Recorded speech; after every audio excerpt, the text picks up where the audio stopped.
Hey friends, it's Anna. Welcome back to my channel where art meets productivity in the pages of our journals.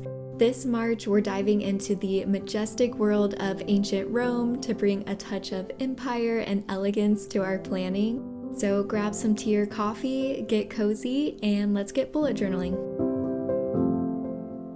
We're starting off with a cover and quote page. I'm using this Tombow brush pen to draw a Roman-style statue or bust that looks like it's broken in half. I got the idea for this month's theme from my husband, actually. I was telling him about all my theme ideas for the next few months, and he was like, you know what would be perfect for next month? An ancient Rome theme because of Ides of March.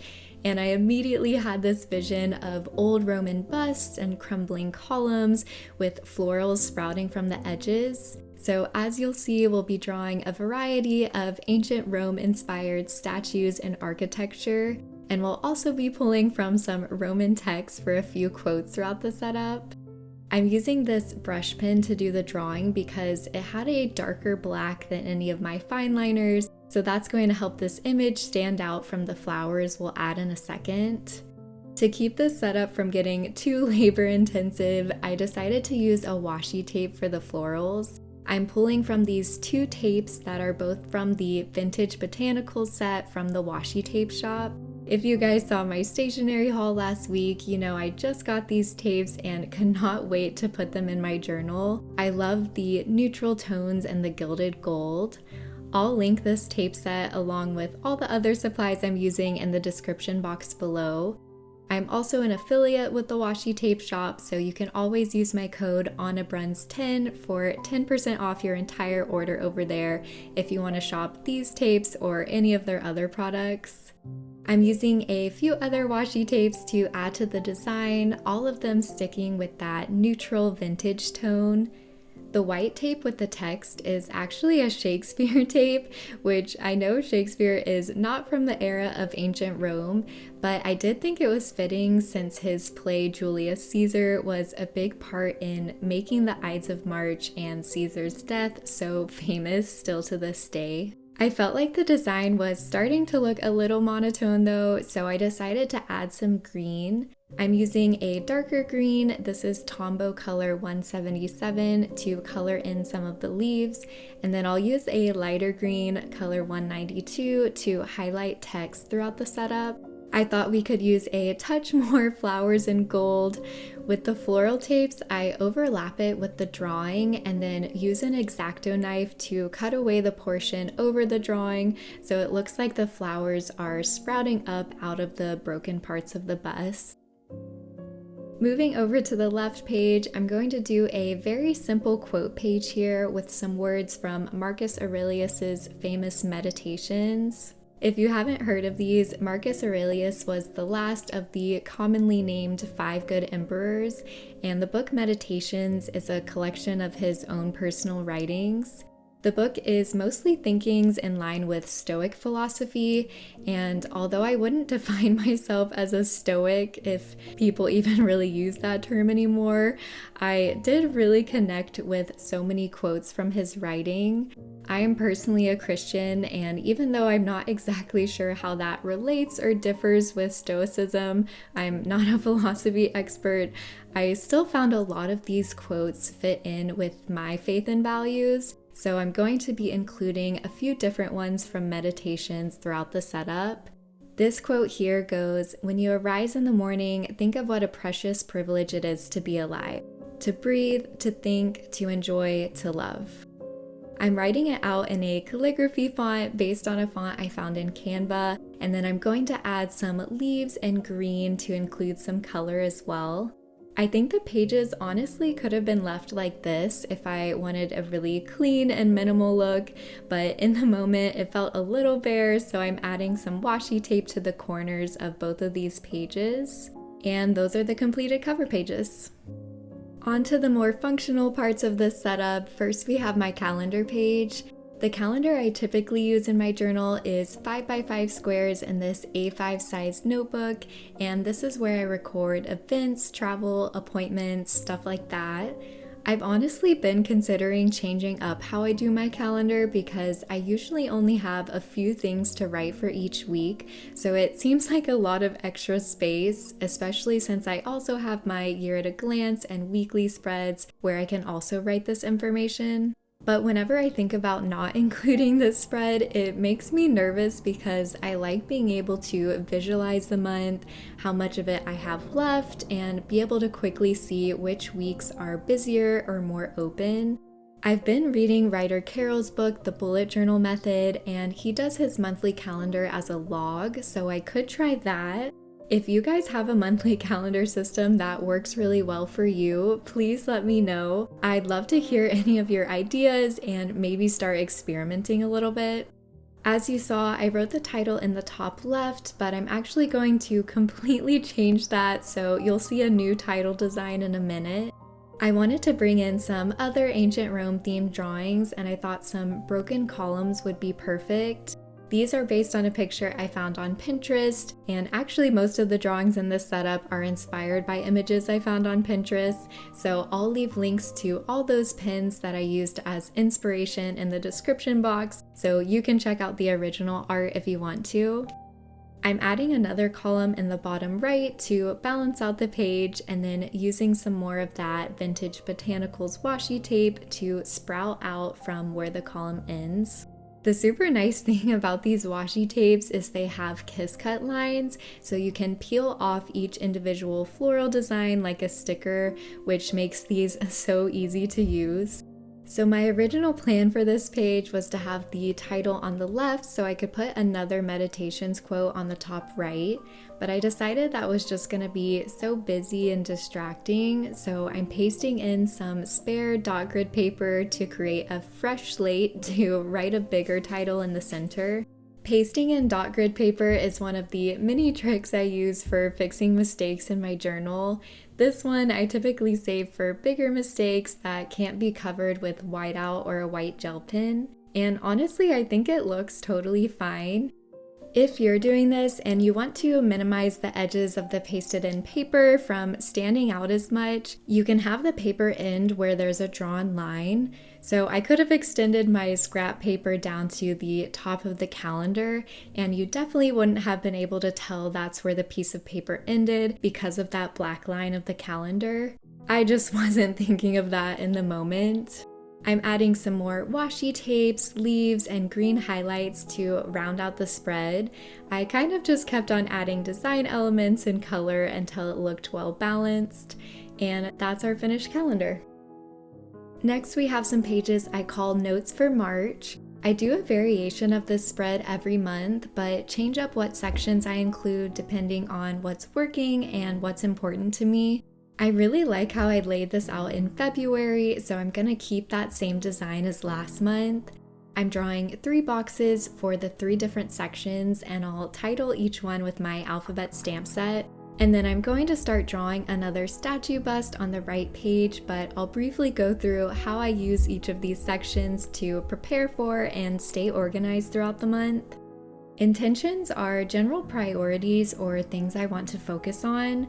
They're not specific tasks, but usually something like I want to prioritize work-life balance by not working past 6, or I want to try using Pomodoro timers to help improve my focus, or even something like I want to feel relaxed or feel energized this month. Really, I can write anything I want to help guide my upcoming month. Tasks are pretty straightforward. These are the to-dos I want to check off my list in March.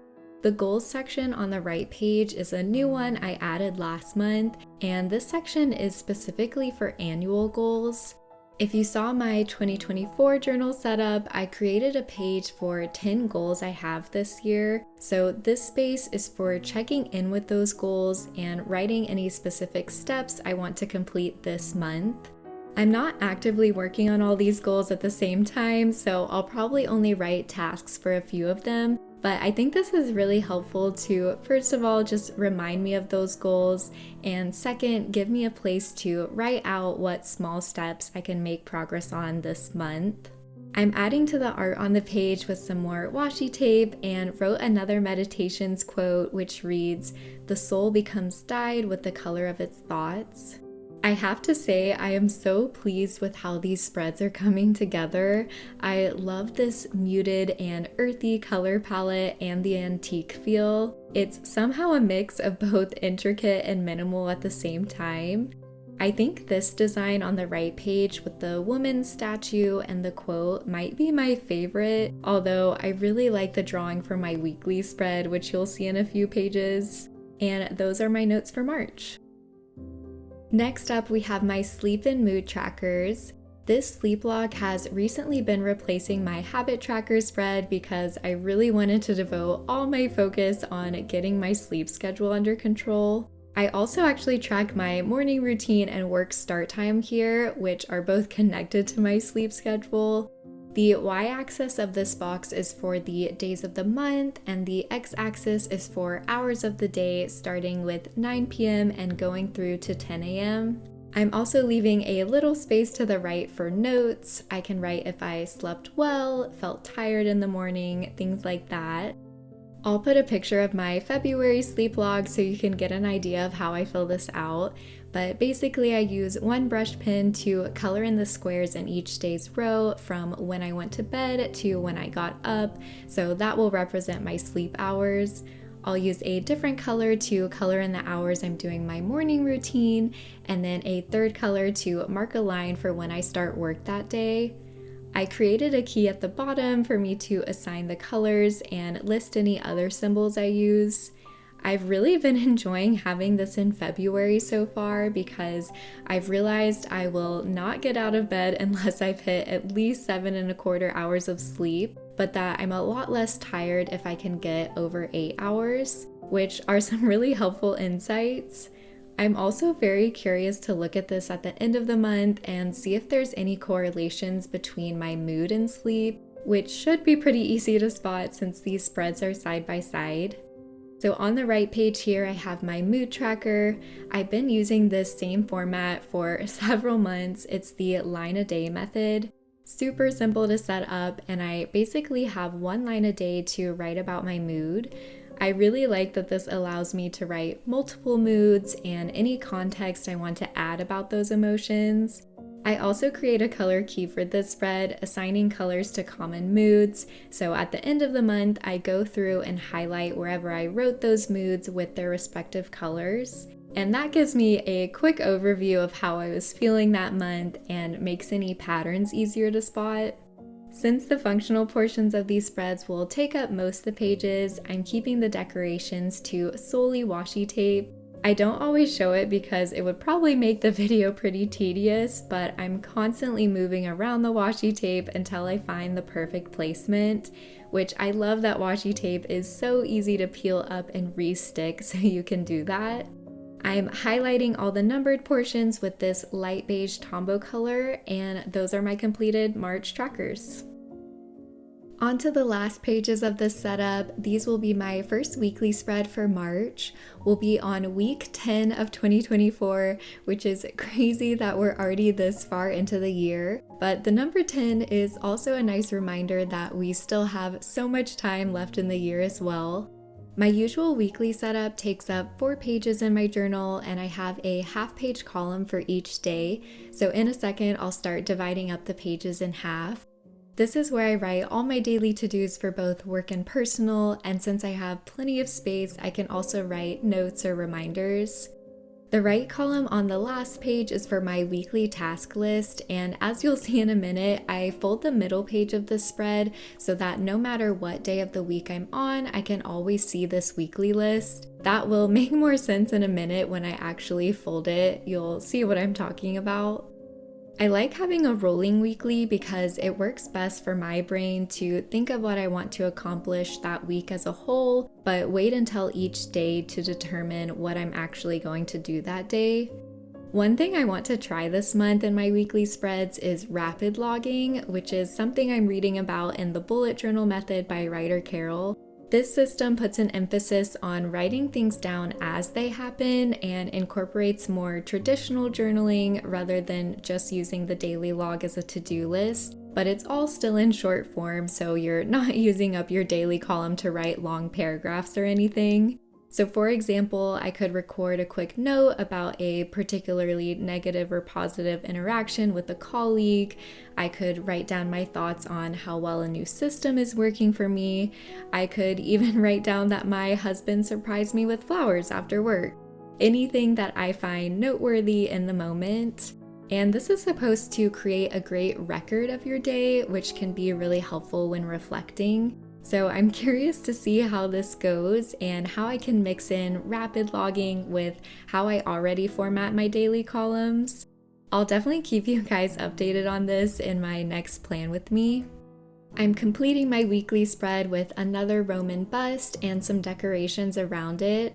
I think this one is one of my favorite drawings that I did for the setup. And here you can see what I was saying about the folding Dutch door so that my task list is visible throughout the entire week. That's my completed March setup. Let's do a final flip through. I'm so happy with this theme and how all the art turned out. I hope you guys enjoyed journaling with me. Feel free to subscribe if you want to follow along for more planning, book, and bujo content. I also share my reading journal on here, so I'll leave that playlist up if you want to check out those videos next. Thank you guys so much for watching, and I'm wishing you a lovely start to March.